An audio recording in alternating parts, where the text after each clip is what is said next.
오늘은 본문의 말씀을 가지고 구원자이신 예수 그리스도라고 말씀을 전하려고 합니다. 구원자이신 예수 그리스도. 우리가 신앙생활을 할 때 참 능력 있는 그리스도인이 누구냐, 어떤 사람이냐라고 말한다면 예수 그리스도에 대해서 잘 아는 사람이라 생각합니다. 그 믿음, 내가 믿습니다 이렇게 말하지만 그 믿음의 내용이 분명해야 되거든요. 내가 어떤 예수님을 믿느냐, 어떤 주님을 내가 모시고 살아가느냐 하는 게 중요한 겁니다. 바울은 그래서 이 주님에 대한 이 간증이 확실하잖아요. 첫째는 주님을 만난 이 체험이 확실합니다. 신앙생활하면서 주님과 나 사이의 이 관계, 이 교제가 선명한 겁니다. 그래서 그는 어딜 가든지 주께서 내 옆에 서서 이렇게 말하거든요. 주께서 내 옆에 서서 나를 강건케 하시고 나와 함께 해주신다 이렇게 말해요. 또 내게 능력 주시는 자 안에서 내가 모든 것을 할 수 있다. 항상 주님이 자신과 함께하고 있다는 이 사실이 너무나 선명한 겁니다. 그러니까 기가 안 죽는 거예요. 기가. 여러분, 세상에 나가서 우리가 이 주님이 나와 함께하고 있다는 이 사실만 알아도 우린 기죽을 일이 없습니다. 무슨 세상의 풍파가 닥치고 어려움이 닥쳐도 그게 그렇게 큰 걱정이 안 돼요. 왜? 내가 믿으니까요. 그분을. 나를 사랑하시는 그분을 내가 분명히 믿거든요. 우리 좋으신 하나님은, 좋으신 주님은 여러분 자신의 피값으로 산 교회, 사랑하는 성도들을 그냥 내버려 두질 않습니다. 그냥 버려두질 않으세요. 어려움을 당한다고 내팽개쳐 주지 않아요. 그 주님이 나를 사랑하심을 분명히 알면 여러분 우리는 두려워할 게 없는 거예요. 그래서 여러분 주님과 함께하면 여러분 우리는 얼마든지 승리하는 인생을 살고 승리하는 믿음의 길을 걸어갈 수가 있습니다. 그래서 여러분 가운데도, 여러분 자녀들 가운데도 얼마든지 여러분 영국을 변화시켰던 이 요한 웨슬리 같은 그런 인물도 나올 수 있고요. 무디 같은 미국을 갖다가 한때 정말 변화시켰던 그 놀라운 그런 무디 같은 사람도 나올 수가 있어요. 뿐만 아니라 찰스 피니 같은 이런 사람들, 하나님이 쓰셨던 위대한 사람들도 얼마든지 여러분의 가문을 통해서 일어날 수 있는 것입니다. 그리고 여러분이 기도하기만 하면 이 좋으신 하나님이 얼마든지 응답한다고 약속했어요. 그래서 요한복음 15장 7절 말씀 보면 뭐라고 말씀합니까? 너희가 내 안에, 내 말이 너희 안에 거하면 무엇이든지 원하는 대로 구해라. 그러면 이루어진다고 말씀하셨어요. 여러분 우리가 주님 안에 온전히 거하는 게 문제지, 여러분 그게 안 되는 것이 이런 문제가 되고 거하는 게 문제가 되는 거예요. 그것이 우리의 신앙의 이런 바로미터가 되는 거예요. 거기에 능력이 왔다 갔다 하는 겁니다. 주님과 우리 사이의 통로만 바르게 되면 여러분 두려워할 게 없는 사람이 된다니까요. 그래서 여러분 예수 그리스도와 함께하기 이전에 우리가 주님에 대해서 또 더 깊이 알아가야 될 필요가 있는 겁니다. 오늘 본문의 말씀 보니까 예수님을 소개하는데 뭐라고 소개합니까? 말씀이 육신이 되어 우리 가운데 계신다고 말씀합니다. 이 말씀이 육신이 됐다는 말은, 이 말씀이란 말은 단순히 여러분 단순한 어떤 사람의 말 이런 얘기를 하는 것이 아니고 온 천지 만물을 창조했던 그 말씀을 얘기하는 겁니다. 그 말씀이 도대체 무엇이냐는 거예요. 요한복음 1장 1절에 뭐라고 얘기합니까? 그분이 하나님과 함께 계셨고 그 말씀이 오늘 우리와 함께 거한다고 얘기하는 겁니다. 그러니까 천지 만물을 창조했던 그 창조주 하나님이신 분이 누구냐? 예수 그리스도라는 거예요. 관점 자체가 완전 다른 거죠. 세상 사람들이 바라보는 예수 그리스도와 우리가 믿는 하나님은 완전히 다른 겁니다. 이단들이 생각하는 하나님하고 우리가 믿는 하나님은 완전 다른 거예요. 이단들은 예수님을 하나님의 아들로 온전히 믿지는 않습니다. 예수님 말은 하지만 훌륭한 위인이나 훌륭한 랍비나 훌륭한 선지자로 생각하지 하나님의 아들로서의 예수 그리스도를 믿지 않는 거예요. 온 천지 만물을 창조하신 조물주로서의 창조자로서의 예수님 믿지 않는 겁니다. 우리는 그걸 믿어야 돼요. 그 놀라우신 주님이 나를 재창조한 겁니다. 재창조. 십자가에서 죽으심으로 말미암아 우리를 새롭게 창조해 내셨어요. 이걸 재창조라는 거예요. 리크레이션. 새롭게 만들었다는 거예요. 여러분과 저는 새로운 사람들이에요. 그래서 사도 바울이 뭐라고 말합니까? 옛사람을 벗어버리고 새 사람을 입으라고 자꾸 얘기하는 이유가 우리는 옛사람에서 벗어났다는 겁니다. 그런데 자꾸 어떻게 해요? 옛사람으로 돌아가려고 하지 말라는 거예요. 예수님이 이 땅에 오셔서 하신 정말 위대한 일이 있는데 그 위대한 일이 뭡니까? 우리의 죄를 사해 준 겁니다. 여러분, 만일에 우리를 거듭나게 하실 때 이 죄 사함의 은혜가 없었다면 우리는 여전히 옛사람에 머물렀을 것이고, 여전히 하나님의 심판 안에 있을 것이고, 여전히 우리는 저주받은 인생이 하나였을 것이며, 우리는 마지막에 멸망의 길, 지옥의 형벌로 끝날 인생이었을 것입니다. 그런데 주님이 이 땅에 오셔서 하신 일이 뭡니까? 우리를 속죄하셔서 우리를 하여금 그 죄의 형벌로부터 자유케 해버린 거예요. 이 어마어마한 사건이 벌어진 겁니다. 그런데 이 가치를 누가 모릅니까? 이스라엘 백성들이 모르는 게 문제인 거예요. 몰랐어요. 그들은 그냥 자신의 어떤 힘으로 나라를 정복하고 회복하면 되는 줄 알았어요. 여러분, 그렇게 하는 겁니다. 그래서 해결되는 문제가 아니에요.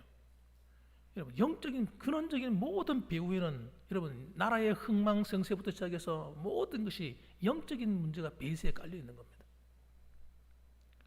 그래서 마태복음 9장 6절 말씀 보면 예수님께서 자신을 소개할 때 뭐라고 하냐면, 그러나 인자가 세상에서 죄를 사하는 권능이 있는 줄을 너희로 알게 하려 하노라.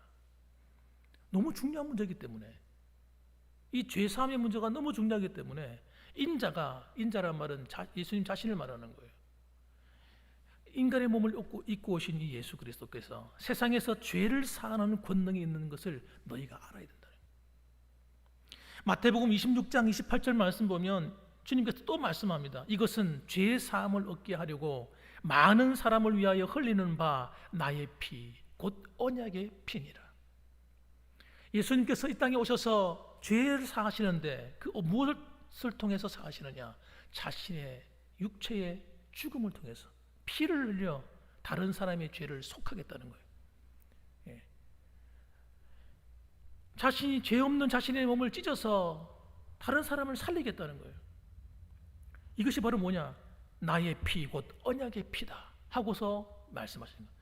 예수님이 오셔서 하시는 제일 중요한 사역이에요. 이 중요한 사역을 우리가 간과해버리면 안 됩니다. 요한복음 6장 골로새서 나오는군요. 골로새서 1장 14절 말씀 보면 그 아들 안에서 우리가 속량 곧 죄 사함을 얻었도다. 여러분, 예수 그리스도 안에서 우리가 속량 곧 죄 사함을 얻었다고 기뻐 외치고 있는 거예요. 이게 뭐 대단한 일이라고요? 대단한 일인 것입니다. 여러분, 이 죄 사함의 은혜가 없이는 누구도 하나님을 만날 수가 없고, 누구도 구원받을 길이 없고, 누구도 여러분 하늘과 하나님의 은혜 안에 살아갈 다른 방도가 없는 거예요. 천국 문을 열고 들어갈 수가 없는 겁니다. 버림받은 인생이 되는 거예요. 이건 놔두고는 아무것도 안 되는 겁니다. 요한복음 6장 47절 말씀 보면 진실로 진실로 너희에게 이르노니 믿는 자는 영생을 가졌나니. 이 믿는다고 하는 게 뭡니까? 예수님이 십자가의 피의 공로를 믿는 거예요. 예수님이 십자가의 그 피의 공로가 영원히 죽을 수밖에 없는 사망의 권세 아래 눌려있던 자를 어떻게 해요? 다시 살려서 사망에서 영생으로 옮기는 그런 놀라운 은혜를 누리게 만들어버렸다는 거예요. 십자가의 피가 없이는 우리는 정상적인 그리스도인이 될 수도 없을 뿐 아니라 그리스도인의 삶도 살 수 없는 것입니다. 그것을 주님께서 우리를 위해서 해주시는 가장 놀라운 일인 것입니다, 여러분.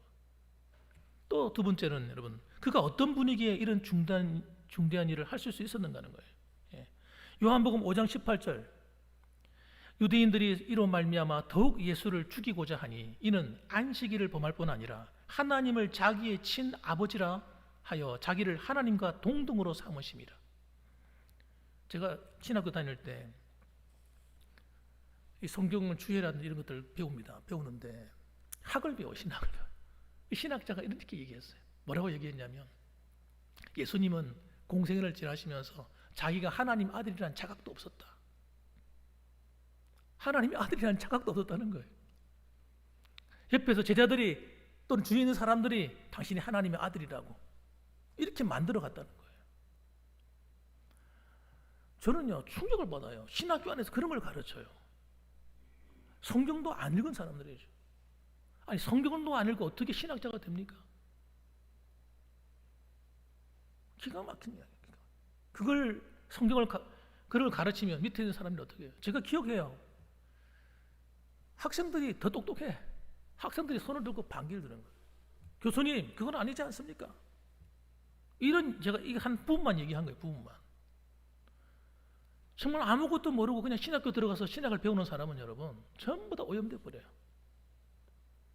그래도 우리 총신은 그래도 어떤 신학이면 그래도 제일 건강한 신학이에요. 고신과 총신은 제일 괜찮아요. 합신까지도 괜찮아요. 그런데 여러분 오늘날 총회 신학교가 이렇게 병들고 있습니다. 이미 오래됐어요 벌써. 제가 신학교 졸업한 지가 꽤 됐거든요. 10년이 넘었습니다. 제가 90회인데 지금은 100몇 회라고 하더라고요.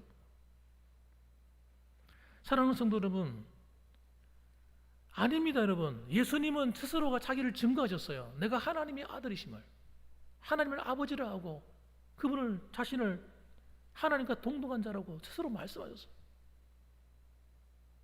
그래서 유대인들이 예수님을 죽이려고 한 거예요. 여러분 요한복음 2장 24절 보면 예수님께서 자신을 또 증거합니다. 예수는 그의 몸을 그들에게 의탁하지 아니하셨으니 이는 친히 모든 사람을 아심이요. 의탁하지 않았다는 말은 다른 사람에게 물어볼 필요가 없었다는 겁니다. 이 사람을 만났어. 이 사람의 정보에 대해서 누구한테 물어볼 필요가 없었다는 거예요. 그냥 보면 아시는 거예요. 하나님이시니까. 그래서 또 사람에게 대하여 누구의 증언도 받으실 필요가 없었으니 이는 그가 친히 사람의 속에 있는 것을 아셨음이라 이렇게 말씀합니다. 보면 아시는 거예요. 이 사람의 마음속에 병을 고칠 만한 믿음이 있나 없나 아시는 거예요. 그래서 그 믿음을 보시고 말씀 한마디로 건져내시잖아요. 질병으로서 건져내시는 거예요. 아무 믿음도 없는 사람에게 병을 고쳐주시는 게 아닙니다, 여러분. 또 마태복음 8장 26절에 보면 예수님이 자신이 어떤 분인가를 드러내세요. 의도적으로 드러내세요. 예수께서 이르시되 어찌하여 무서워하느냐 믿음이 작은 자들아 하시고 곧 일어나사 바람과 바다를 꾸짖으시니 아주 잔잔하게 되거늘 사람들이 깜짝 놀랐다고 나옵니다. 도대체 저분이 누구이시길래 그분의 한마디에 바람과 바다가 잔잔해지냐 이거예요. 여러분 그런 분 만나보셨어요? 예수님이 하나님 자신이기 때문에 그런 겁니다. 그러니 만물이 복종하는 거예요. 여러분 만물이 복종을 해요. 그런데 만물이 복종하는데 복종하지 않는 게 있어요. 누구예요? 사람입니다. 사람들이 머리를 치켜드는 거예요. 하나님이 없다는 거예요. 기가 막힌 얘기를 하는 거예요. 심지어는 하나님의 백성이라고 하는 유대인들조차도 예수님을 대적하는 거예요. 요한복음 11장 43절에 보면 예수님이 어떤 분인지를 보여줍니다. 이 말씀을 하시고 큰 소리로 나사로야 나오라 부르시니 죽은 자가 수족을 배로 동인 채로 나오는데 그 얼굴은 수건에 쌓였더라. 예수께서 이르시되 풀어놓아 다니게 하라 이렇게 명령합니다. 이 무슨 사건입니까? 나사로의 부활 사건입니다. 여러분 사람이 죽은 것을 살려내는 것은 아무나 할 수 있는 일이 아니에요. 예수님이 이런 일을 여러 번 하셨어요. 나인성의 가보의 아들 자녀를 살렸어요. 여러분 그리고 예수님은 여러분 별로 힘을 들이지 않았어요. 무슨 힘이 필요합니까? 죽은 사람한테 올라타가지고 일어나라고 고함을 지르고 목을 졸랐습니까? 약을 부었습니까?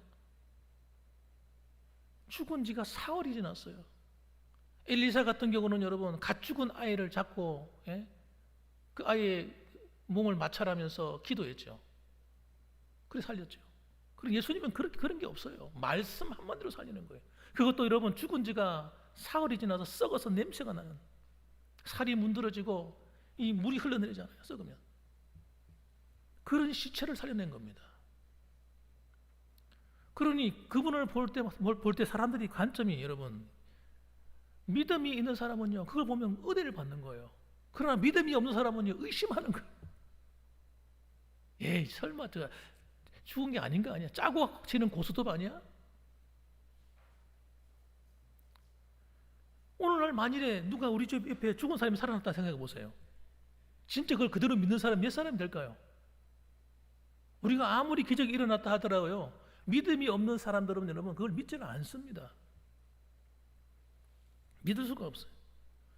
그런데 여러분, 이 사건을 통해서 다행히 그걸 목격했기 때문에 이미 장사를 지내서 무덤에 다 묻었다가 사흘이 지난 다음에 지금 오셨기 때문에 그걸 다 보고 목격을 한 거예요. 그래서 그 있던 많은 유대인들이 예수님을 믿었다고 성경에 기록되고 있습니다. 예수님이 그런 분이에요. 하나님 자신이세요. 그분이 여러분 능히 우리 인류의 모든 죄를 짊어지실 만한 자격이 있지 않습니까? 우리와 똑같은 분이 아닌 거예요. 똑같은 사람이 아닌 거예요. 같은 사람인 사람이지만 그 무게가 틀린 겁니다, 여러분. 그분은 죄도 없을 뿐만 아니라 하나님 자신인 것입니다. 또한 여러분 한 가지 기억해야 될 것은 이 예수님께서 우리에게 구원자이신 증거가 하나 더 있어요. 그것이 뭐냐면 부활 사건입니다. 그분 자신이 부활하신 거예요. 죽음의 권세를 깨뜨려 버리는 거예요. 사망의 권세를 이기고 부활하신 이 사건은 굉장히 중요한 사건이에요. 그래서 우리 기독교는 여러분 부활의 종교입니다. 부활의 종교. 요한복음 2장 19절 말씀 보면 예수께서 이렇게 말씀합니다. 너희가 이 성전을 헐라 내가 사흘 동안에 일으키리라 이렇게 말씀합니다. 사람들이 막 비웃습니다. 아니 40년 동안 지었던 이 헤롯 성전이 있는데 네가 어떻게 이 40년 동안 지었던 이 성전을 헐어버리고 네가 다시 사흘 만에 짓는단 말이냐. 에이 말도 안 되는 말을 하는구나 하고 사람들이 조롱을 했어요. 예. 그런데 예수님이 하신 말씀이 얻은 그것이 아니라 이 성전된 자기 몸을 말씀하는 거예요. 자기가 죽어서 썩어진 것처럼 인생이 다 끝난 것처럼 보일 때 다시 살아나겠다는 거예요. 살아나서 다시 새로운 성전을 일으키겠다는 겁니다. 그 성전이 뭡니까? 바로 저와 여러분입니다. 교회입니다. 여러분. 이미 예루살렘에 있는 그 성전 가지고는 기대할 게 하나도 없는 거예요. 하나도 없어요. 그것 가지고는 여러분 어디다 쓸 데가 없는 거예요. 타락한 예배자들, 하나님을 하나님으로 알아보지 못하는 자들, 말씀을 말씀대로 믿고 순종하지 않는 자들, 하나님께서 그들을 버리신 겁니다. 그리고 정말 예수님을 믿고 따르는 자, 십자가의 그 은혜를 사모하는 자들에게 하나님께서 어떻게 해요? 그들의 몸을 거룩한 성전으로 삼으시기로 작정하신 거예요. 그래서 교회가 모일 때에 그 교회의 이 모임 회중 가운데 주님이 임재하셔 계시는 거룩한 성전이 되도록 만드시는 겁니다. 교회가 하나님의 성전이 되어버렸어요. 저와 여러분이 성전이 되었습니다. 그걸 말씀하신 거예요. 그래서 이 성전은 여러분 전 세계에 퍼져 있는데 어디 가나 있습니다. 예수 믿는 사람만 있다면 그곳에 성전이 세워진 거예요.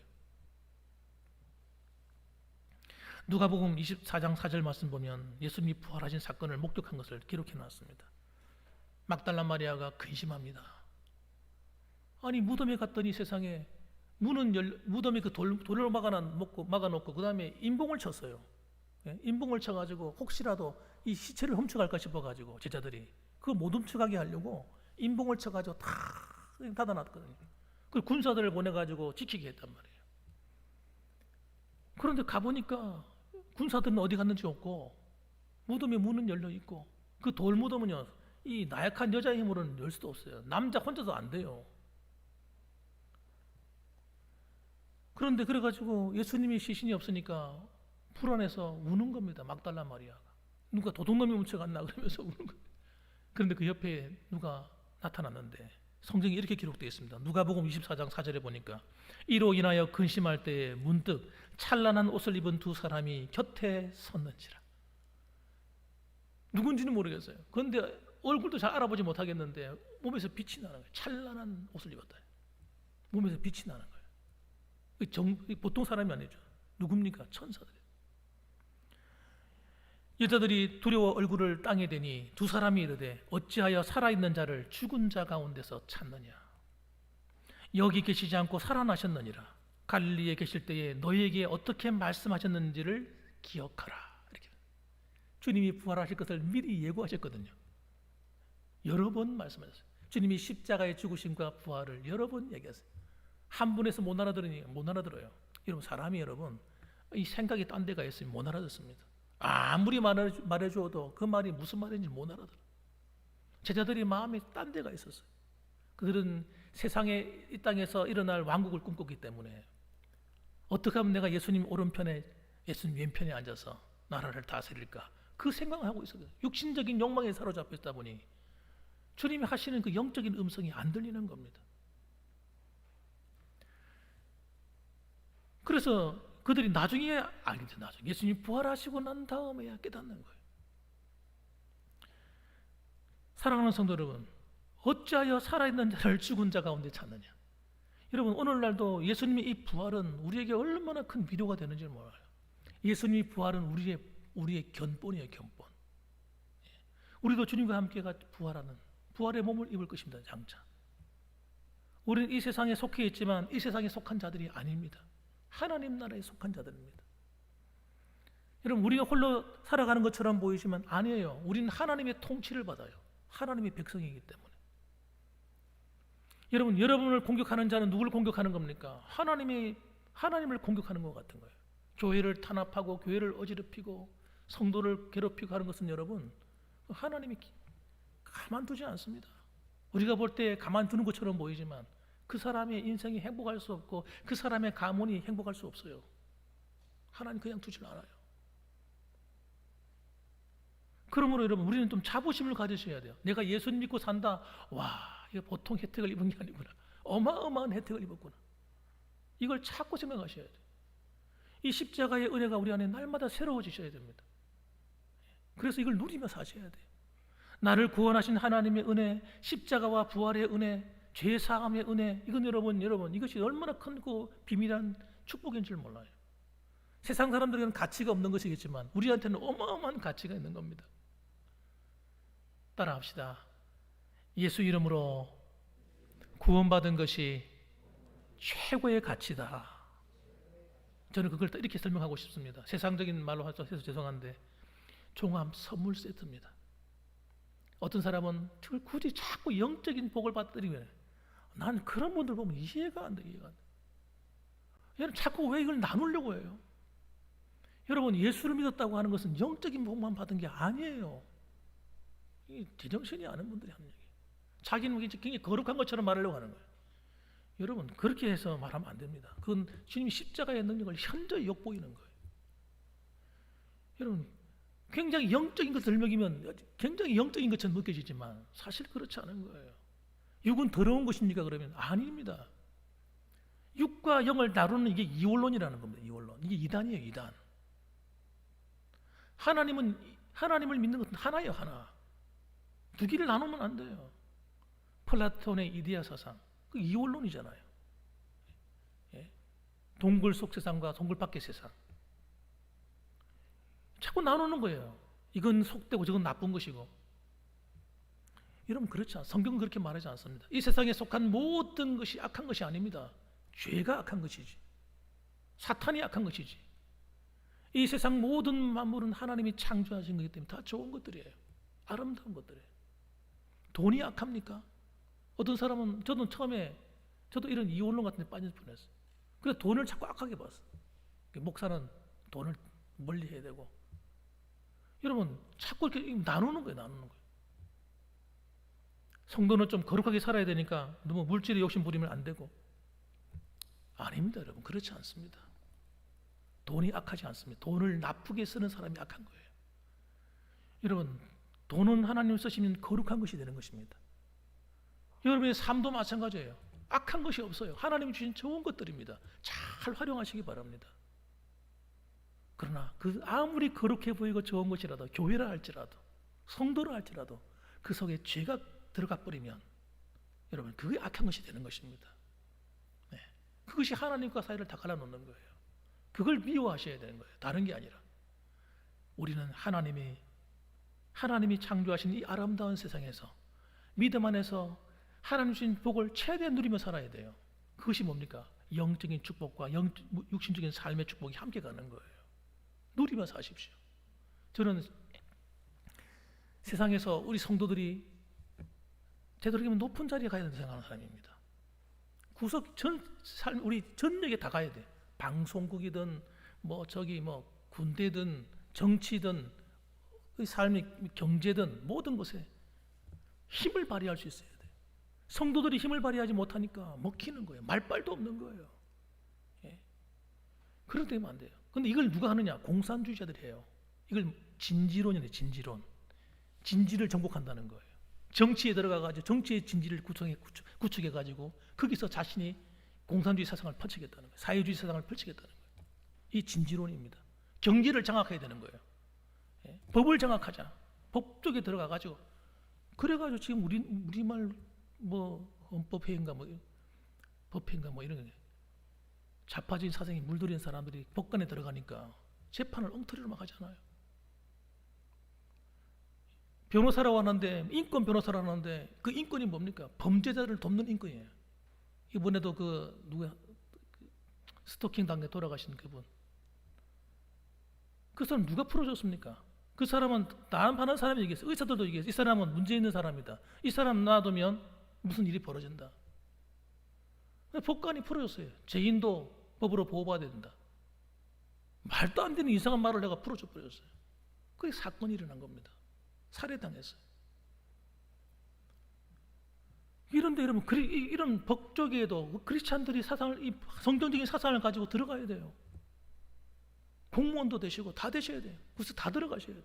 여러분의 자녀들이 되도록이면 여러분 이런 중요한 자리에 다 들어가서 그리스도의 이 영향력을 발휘하셔야 됩니다. 그래서 난 여러분이 우리 성도들이 잘 돼야 된다 하는 이야기 바로 그거예요. 잘 되셔야 돼요. 여러분의 가문이 하나님의 은혜를 받아야 돼요. 복을 받아야 돼요. 그건 여러분 절대 비성경적인 거 아닙니다. 성경적인 거예요. 그래서 여러분 로마가 뒤집어졌는데 왜 뒤집어진 줄 아세요? 왕족이 변화됐기 때문에. 왕족의 여자들이 전부 다 예수 믿어버렸어요. 예수 믿는 사람이 왕비가 되고요. 중요한 관리의 부인이 되고 들어가면서 여자들이 힘이 여자들이 보통 애살이 보통이 아니에요. 남자들 가만 보면 참 못할 때가 많아요. 여자들이 들어가니까 그 가정을 바꿔놔버려요. 가정을 예수 믿는 가정으로 바꿔버려요. 그래가지고 여러분 그 로마가 뒤집어져 버린 겁니다. 뒤집어지는 거예요.